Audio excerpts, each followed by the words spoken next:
So, ayan na siya guys, ang ating sauce sa sweet and sour. Ayan. So, yummy.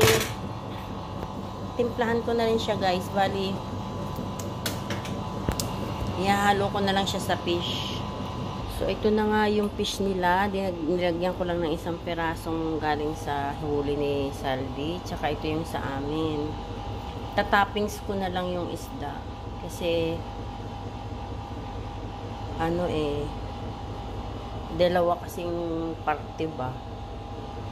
Siya guys. Dinamihan ko guys talaga ng halo kasi kahit yan lang ulam ko na eh. Sarap kasi siya. So ayan na guys. Ready na. Ready na siya. Ito yung sa amin. Ito yung sa magkapatid.